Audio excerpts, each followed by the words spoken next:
I'm Jacob Heilbrunn, the editor of The National Interest, and it is my pleasure to welcome you today to our podcast on Turkey, where the election polls have just closed. We have two distinguished experts, former Ambassador Dennis Ross and Professor Henri Barkey.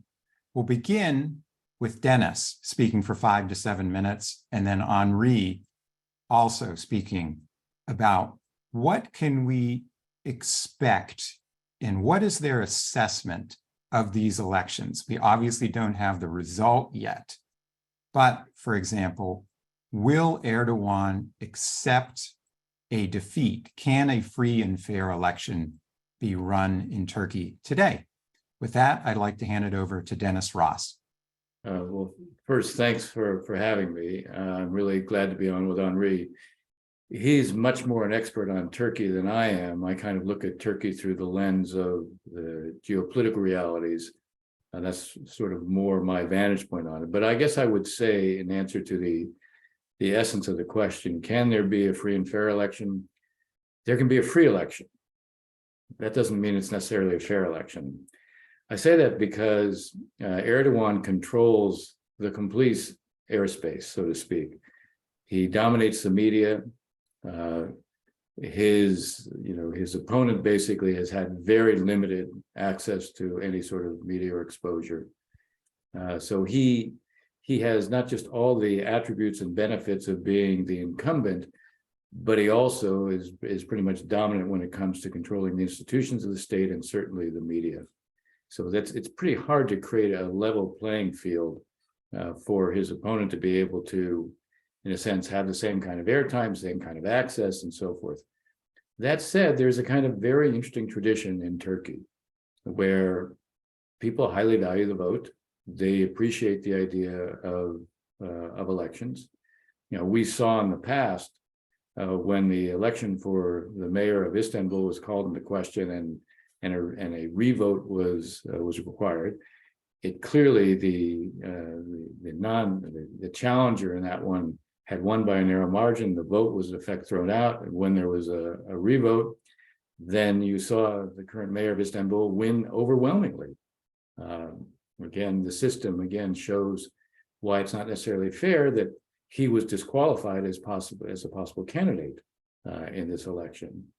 So again, you look at a context where Erdogan controls all the instrumentalities of power, and yet there is a kind of tradition where people feel they're going to come out and vote.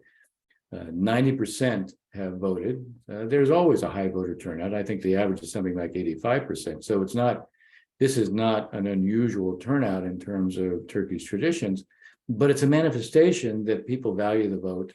And if it looks like you're trying to somehow preempt it, and this gets to the question of if there is a second round because no one gets 50%, will he respect a second round? If Erdogan loses in the first round, will he respect the outcome?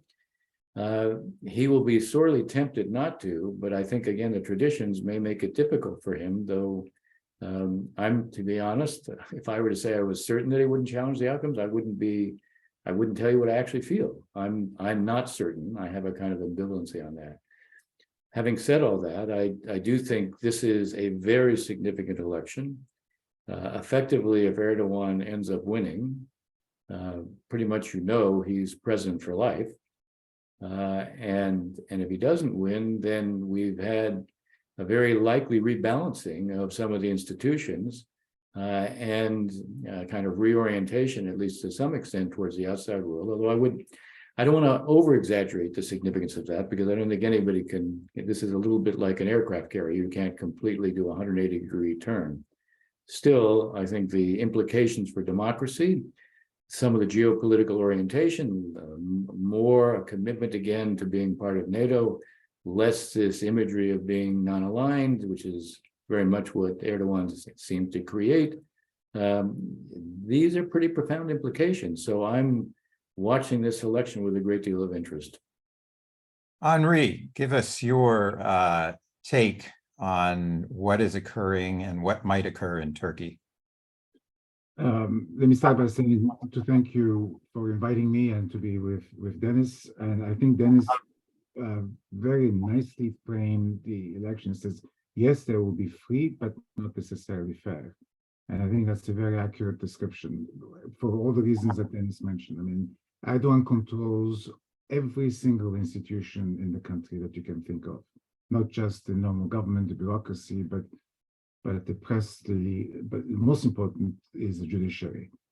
And the interesting question will be whether or not you will you will start seeing cracks within some of these institutions. That is to say, the Constitutional Court, the Supreme Electoral Council, will they resist Erdogan's diktats? Because I think what we don't know and we can't see from here is that there will be a lot of shenanigans in during the elections. So the elections have taken place already, but there's also the counting, obviously. Although the Supreme Electoral Council said they haven't received any major complaints at the moment, but from the press that I have seen, there are already some problems, not significant enough to change maybe the results, but there's still many unknowns in terms of the. Remember, there was a terrific earthquake in February. Lots of people left their abodes and moved elsewhere. How will they vote? So there are all kinds of complications. But fundamentally, this is an election over Erdogan's future. And Erdogan has now run the country for 21 years. And the last 12 years with an absolute clenched fist. And were he to win, Turkey will definitely go further down in the authoritarian column. It will be literally a dictatorship because Erdogan is going to feel emboldened if he wins the election and take more revenge on people who have resisted him. And you see some of the signs already because during this election campaign, his rhetoric has become more and more divisive. I mean, his last speech basically said, Kilicdaroglu and terrorism are one and the same thing. So you have a society now that's going to be very, very divided. And whomever wins, by the way, it's going to be a difficult period. Erdogan obviously will have an easier hand, but he will also have a great deal of societal resistance. We don't know what form or shape that will take. Will he accept defeat? I think at the moment, if he or his aides give him show him the numbers, he must realize that he's behind in the polls. And probably their best expectation is to have a second round. And if you have a second round, which will be in 2 weeks, you can expect that they will hone in all their tools, etc., to pull an upset. A lot of people on the opposition seem to think that they may actually win it in the first round, i.e. today.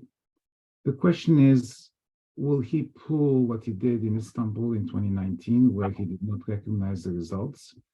And if Kilicdaroglu were to win by a tiny fraction, like 50.02, let's say. No, 50.2, not 50, 02. It is possible that they will contest the election and say they have evidence of interference from abroad, especially the United States. Look, today, the most important rag, I don't call it a newspaper, a news rag, came out with top headlines saying the polls will answer Biden. They have been now talking about America, especially American, but generally Western interference in the elections. Is it possible that where the margin, if the margin is that small, like as I said, 50.2, that he will say, we have evidence of foreign intervention, therefore will not recognize the results? It's a possibility. I think I think not at this stage, but we should not discount that possibility. And then he would have to call and declare martial law if he were to do something like this. It is also possible, and especially if there's a second round, that in the interim period that he make a deal with main opposition leader Kilicdaroglu, kind of an immunity deal for himself and his family, because he's not going to be able to take off and go somewhere else. He's not the Shah of Iran who'll go to Italy or someplace like that. So he'll have to stay in Turkey. And I think, and in the piece I wrote for the National Interest, I suggested that Kilicdaroglu should make a deal with Erdogan, provided that Erdogan does not stay in politics. He just retires somewhere in a nice part of Turkey, and we never hear from him again. We'll see. But it is a very difficult period of time.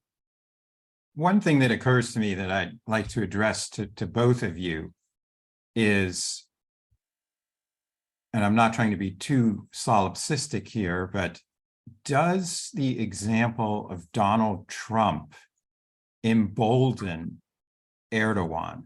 Because we've seen newspaper reports in the previous months, not about Turkey necessarily, but that, you know, the fact that even the United States started going down this path has set an example for authoritarians abroad. I'd like to ask, I guess we'll start with Dennis and then go to Henri, what your perceptions are of that. You know, I think as a general principle, it's hard to believe that it doesn't have some effect, because it weakens the whole imagery of the legitimacy of the peaceful transfer of power. Worse than that, what it does is it basically calls into question whether elections can be conducted in a way where the outcome can always be accepted. If in the United States, of all places, where something as fundamental as a presidential election not only is challenged at the time, but then becomes kind of the springboard for a re-election attempt later on. You know, if the US has always been the standard for the rest of the world, even if they themselves weren't embracing it, at least it's a reference point. So if in a sense you take that away, it creates much greater legitimacy to challenge outcomes of elections and to question whether or not they can produce outcomes that are truly legitimate. So, you know, whether that's something that he would grab onto, it's almost as if it's in the ether. There's a kind of atmospheric reality that's been created, and it makes it much easier to challenge elections. Now, the interesting question, it comes back to this issue, what both Henri and I were talking about before. You can have a free election in Turkey. It's not conducted in a fair environment, but it's a free election. Now, the fact of that suggests that there is a kind of ethos there that says this is something that is really important. It's fundamental. It's part of our identity. Are we at a point where, notwithstanding how things have changed here in that reference point, are we at a point in Turkey where Erdogan would recognize that he's going too far? I think the issue here, again, kind of relates to the outcome. Henri was saying if it's 50.2%, if it's, in a sense, if it's so close that, you know, any irregularities could account for this small difference, or the imagery, oh, the US intervened at the election. I mean, I took that as a sign that Erdogan was genuinely concerned that he might lose. The more negative he became, the more it looked to me as if he was actually increasingly concerned that he might lose. So if the number is really small, then I think that the sanctity of this election in the minds of the Turkish identity, that becomes, I think, less easy to sell. But let's say, you know, for the sake of argument, that it's 51.5 to 48.5. Then I think it might be harder for him. So in a sense, what I'm saying is I think the margin here may well dictate whether or not it becomes easier for him to challenge it with us as a kind of. Yeah. So Henri, I'd like to add on Dennis's point. Both my query about Trump, and then how likely do you think it is that there actually would be a blowout, that Erdogan would lose badly? Well, first of all, there is one other candidate in the mix who probably will not get more than 2%. So in Dennis's calculation, if let's say Kilicdaroglu were to get 51.5%, Erdogan will get 46%. And there's also one candidate who pulled out. And so the margin essentially will be much larger than 3 points. So it will be maybe 5 or 6 points. So that becomes much more difficult, obviously, to challenge. But pulling a Trump, it's not going to be January 6th, obviously. But there are some wild cards that I'm not sure Erdogan really controls. I'll give you one example. The Minister of the Interior, Süleyman Soylu, who has become a real loose cannon. I mean, I don't even know that Erdogan can control him anymore. And he has been really out there attacking people, threatening people. Indications are he's trying to mobilize the security forces that he controls. So it is possible that he may do something independent of Erdogan, right? So even though Erdogan really controls everything, as I said, Erdogan and his family may have a deal, but people like Süleyman Soylu will not have a deal. I mean, I think if the opposition wins and he stays in the country, he's going to jail. I mean, the amount of evidence against his mistreatment of people, etc., is such that he would not escape jail. So he may do something on his own that is not Erdogan inspired or ordered. So what was the second part of your question? How do you think it is possible that there would be that Erdogan would lose in close to a blowout, that in fact Turkish society would say enough is enough? Yes. Look, here's the other thing. There have been many polls in Turkey, and all the polls seem to indicate that Kılıçdaroğlu will come ahead. What we don't know is, while some of these polling organizations are actually pretty good, whether or not there is a hidden vote for Kılıçdaroğlu that is not obvious. Because if a pollster comes to you in today's Turkey, you don't really know if this person is a real pollster or somebody who's trying to figure out who you're going to vote for, because, and obviously it's a government, and you may get punished or you may lose your retirement benefits or something like that. So it's possible that there is a margin there of people who are pretending to vote for AKP and will not vote for AKP. That's one. Number two, we still have not understood the extent of the earthquake impact. By that I mean the earthquake, the blame for the people who died, and we don't really know how many people died. I mean, the minimum number is 50,000. Some people say maybe it might go up to 100,000. There are still buildings that they have not excavated yet, and there are bodies buried underneath them. The earthquake really put a dent into this Erdogan image of he being very efficient, very good bureaucrat, who makes the government run on time, so to say, or the trains run on time. That image was completely destroyed because the security forces, the normal rescue people involved or responsible for the rescue did not respond quickly. They did not do a good job. And many of the buildings that collapsed because of corruption that goes straight to literally Erdogan's office.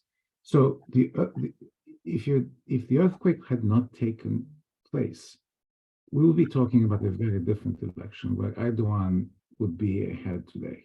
I think the earthquake had a significant impact. So it is possible that that impact is larger than we think, right? And that therefore he may lose in blowout. But the blowout is, Kılıçdaroğlu is not going to get more than 55%. I mean, so when you think about a blowout, don't think 70 to 30 or Right, something. no. Okay. We have a good question from Wolfgang Pordzik, former head of the Konrad Adenauer Foundation in Washington. And I think we'll start with Dennis again and then go to Henri. He says the opposition parties in Turkey have joined in an effort to unseat Erdogan. Assuming it will be successful, will the future coalition be stable, or is there a similarity to Israel, where the opposition parties joined to defeat Bibi, but it didn't last very long? Is it going to be deja vu all over again? Dennis? Yeah, look, it's an interesting question. I do think there's a big difference in the case of Israel in one important sense. And that party, I mean, that government that emerged in place of Bibi was a government that depended upon an Arab party to be able to survive. It gave a clear hook to Netanyahu and the kind of social media campaign he was able to run out of office, where he could focus on the dependence on an Arab party, which in many ways undercut the legitimacy. Whether it should have been that way or not is beside the point. It had that effect psychologically. What Henri was talking about is that if Erdogan loses, rather than doing something like that, Erdogan may be looking for some kind of deal to ensure he can stay in Turkey and the like. So I don't think it's the same. I do think, however, the fact that the only thing that everyone knows in these different parties agree on is that Erdogan has to go. Once you have to govern, now suddenly the glue that held you together is no longer there. And unless there is a very powerful sentiment that we need to draw together on the points we can agree on and put to the side those things that we don't agree on so that we can govern, that I think will be a very interesting thing to watch. I just don't know at this point whether, that they can govern. They clearly have been able to run a campaign, and that says something. We shouldn't dismiss that.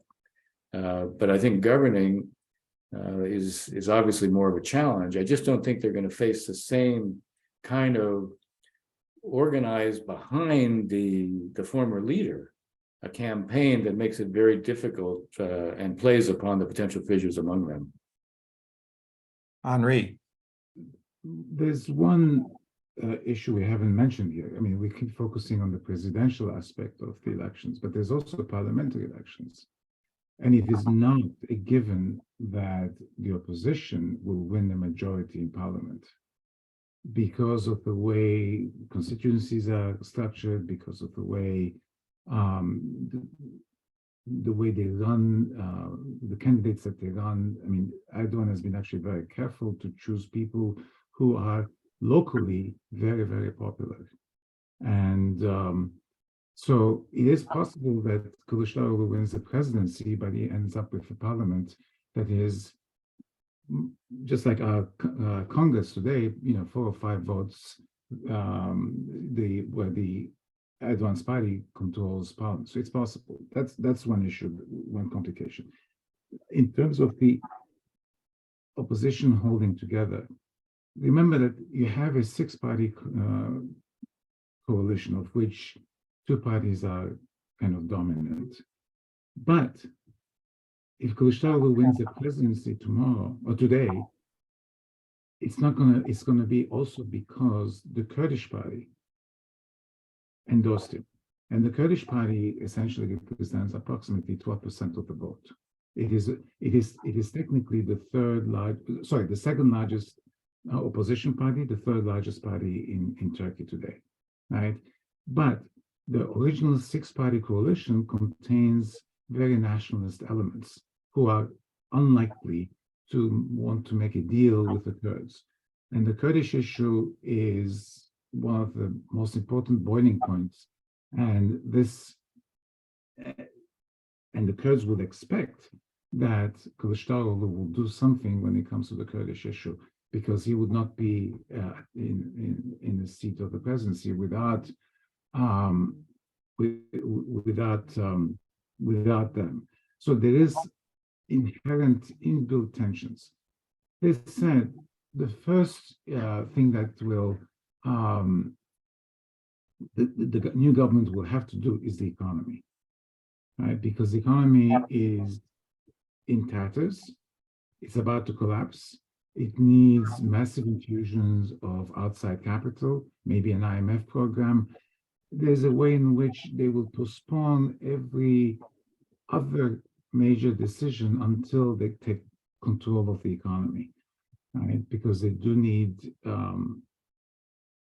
funds. I mean, some people think it's about $100 billion quite quickly, in part because of the earthquake, in part because of the current account deficit.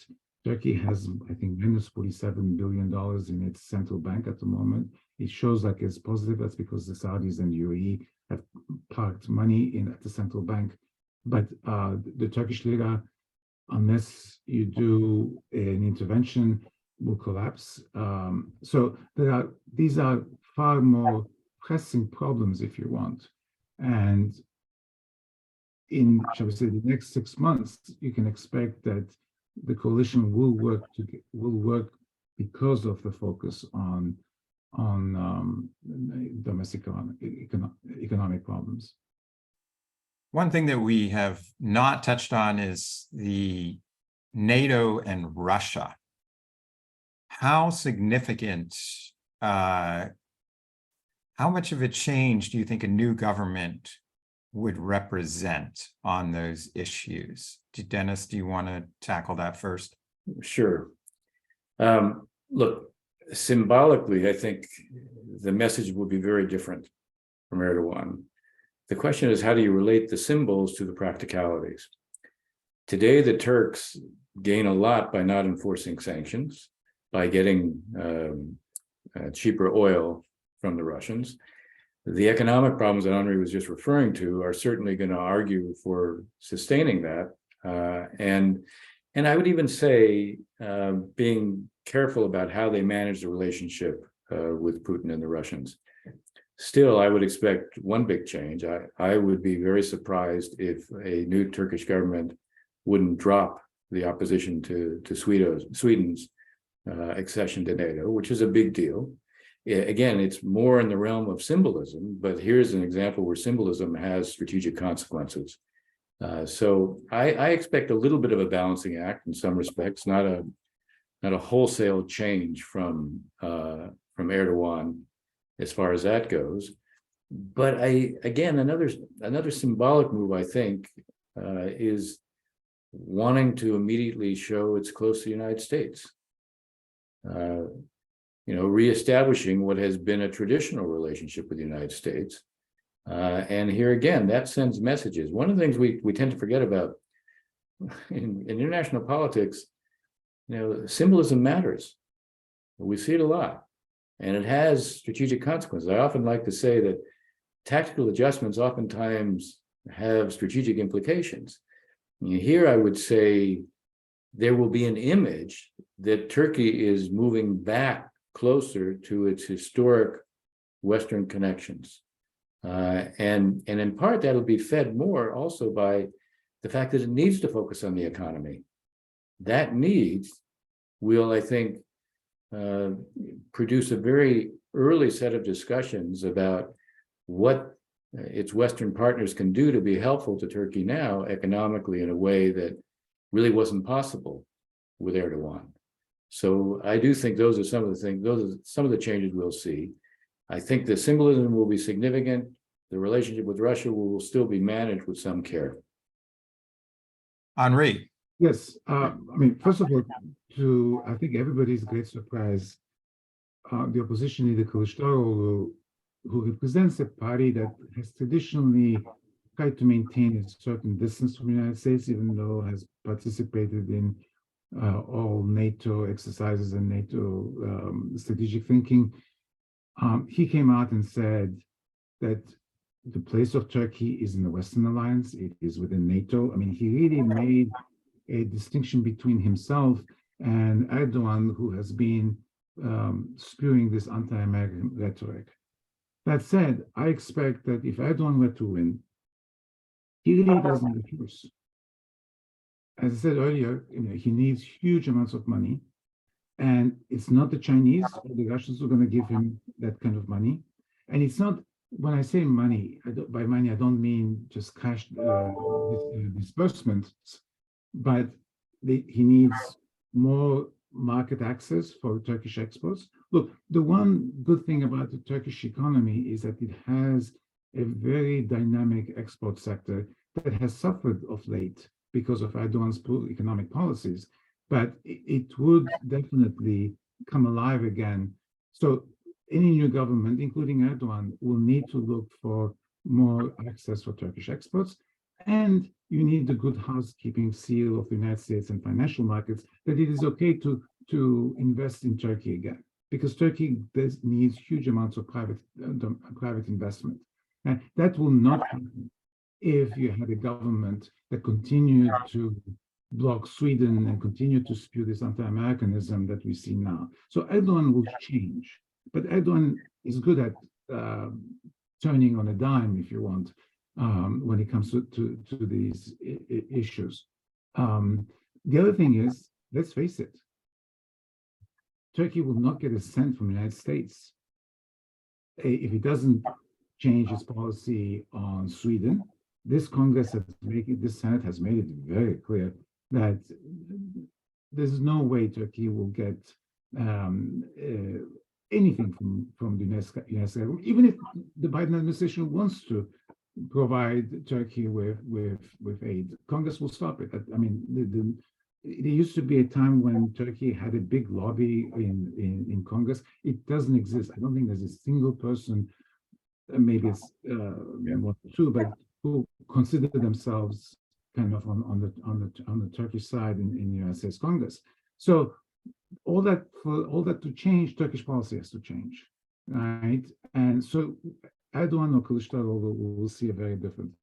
The thing about Kılıçdaroğlu, and I'll finish on this, is that Erdogan has this, because he's been omnipotent for so long, has adopted this very divisive, nasty, insulting language with respect to anybody, from domestic opposition to the United States, etc. And with Kılıçdaroğlu, you will definitely get a kinder and gentler Turkish foreign policy. And again, look, even Erdogan, after the earthquake, realizing that he needed help, stopped all overflights of Greek islands, right, which has been always a major issue of contention, but upsets the American Congress.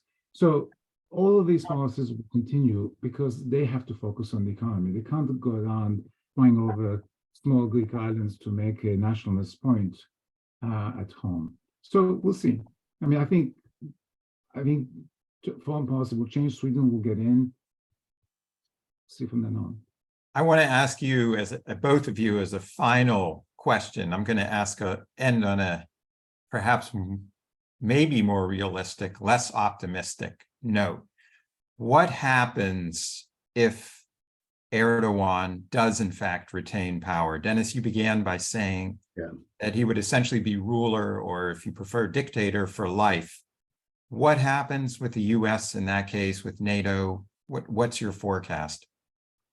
Here the reality is we still have strategic interest in Turkey, regardless of a more guaranteed long-term towards authoritarianism in Turkey. So we're not suddenly going to dispense with that, although, as Henri said, there are congressional realities here, and they will provide constraints on what any administration will be able to do. Still, there's a strategic interest in Turkey regardless. And Erdogan, for the reasons that Henri has been saying and that we've been talking about in terms of Turkey's economic needs, is going to have to create somehow an atmosphere where foreign direct investment becomes possible. We already saw when the economic circumstances turned much worse, suddenly his posture towards Saudi Arabia changed. His posture towards Israel changed.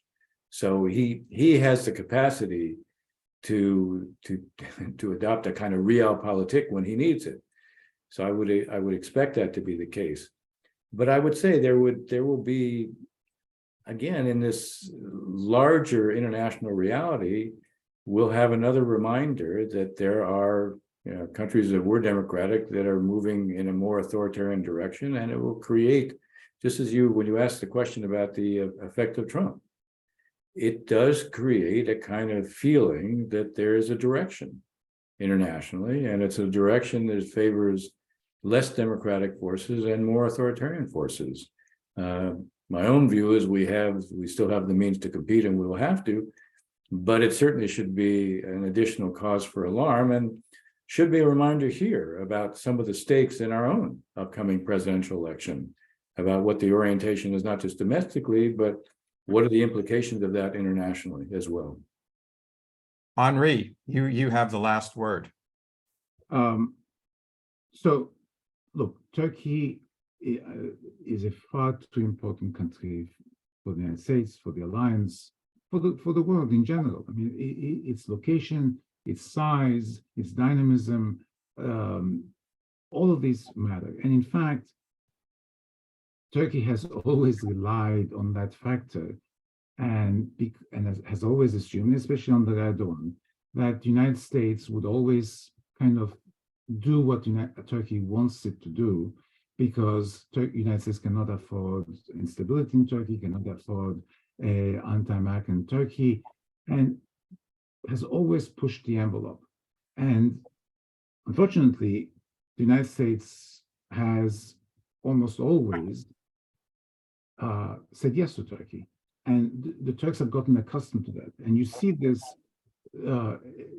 reality suddenly hit with the S-400 decision. This is Erdogan decided to buy this very sophisticated Russian anti-aircraft missile that endangers the F-35, the fifth generation US aircraft that NATO is adopting everywhere.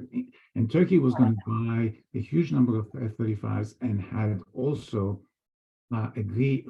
was given by the United States this plum of building part of the F-35 fuselage, etc., in Turkey, and was scheduled to be kind of the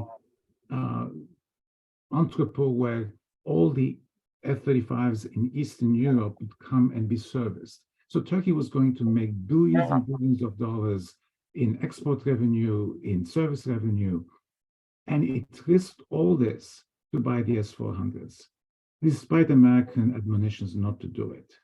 Why did Erdogan do it? I mean, why did he take such a risk? Because he assumed that the United States would eventually say, okay, you got the S-400s, that's fine.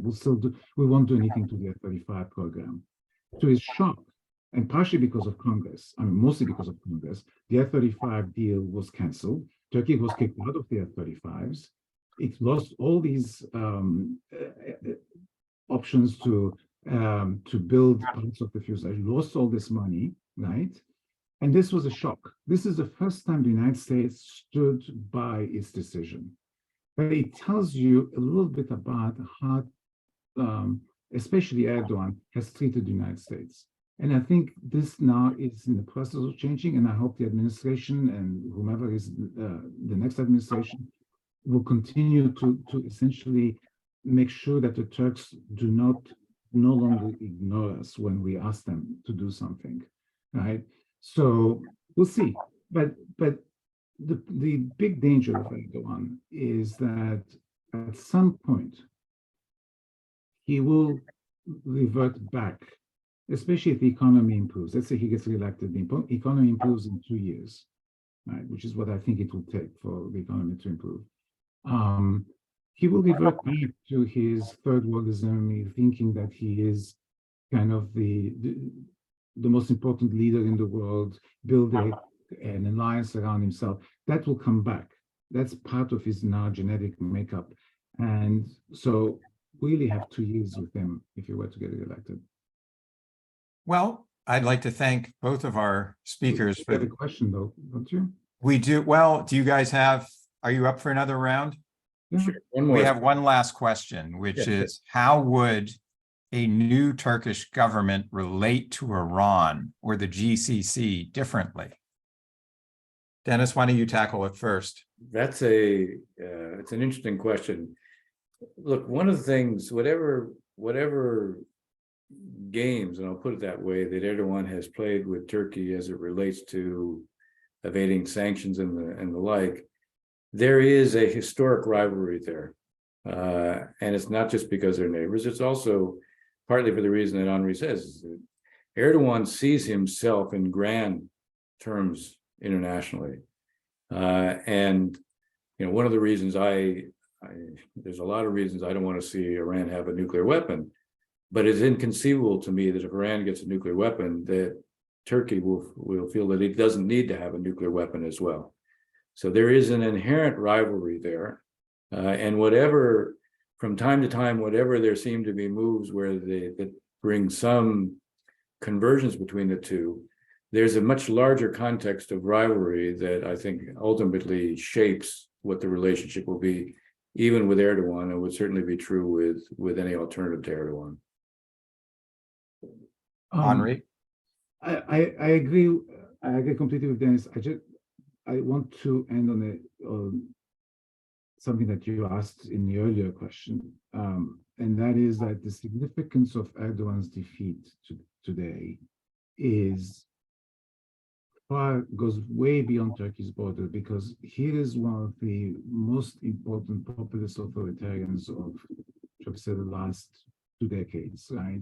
And if he were to lose in a clean election and his people reject him, right, it will send messages all across the world. Because today, when you talk about populist authoritarians, who do you talk about? You talk about Orban, you talk about Trump, you talk about Putin. I mean, in the pantheon of, when you look at the pantheon of authoritarian leaders, Erdogan is always right there, smack in the middle. Were he to lose, it will essentially invigorate. I think Dennis also said that earlier. Invigorate the democracy supporters around the world, because we've seen this authoritarian wave everywhere. I mean, India too, Modi. But I mean, you can go around the world and find lots of Bibi. So it will essentially give hope and impetus to those people who are resisting the authoritarians, who really believe in democracy. So from that perspective, I think Erdogan's defeat is very, very important. Jacob, can I just add a point to that? Absolutely. Apropos what Henri said, if you have this outcome and you're seeing what you're seeing in Israel, we have seen an unbelievable grassroots movement in Israel that basically forced Prime Minister Netanyahu to stop the judicial overhaul plan. If you had the combination of these two things, the signal it sends is, don't give up on democracy so quickly. We're seeing that, in fact, when it's really challenged, where there's been some tradition of it, you're going to see that that commitment at the grassroots level expresses itself. And that has very broad implications internationally. Yeah, I can't help feeling that in the event that Erdogan were to lose, that would put Netanyahu under even more pressure, because Israelis would then say they don't want to be inferior even to Turkey, right? I mean, that would seem to me but we'll see. We have right now, we don't know what the outcome of the election is. That's right. And I'd like to thank both of you for speaking not only on a Sunday, but also on Mother's Day. And we will be posting this both on YouTube and on the T&I website quite shortly, so more people will see it. And if you're inclined to watch again, I thank everyone who joined us this morning. And thank you, Dennis and Henri, again. Thank you. Pleasure. Thank you.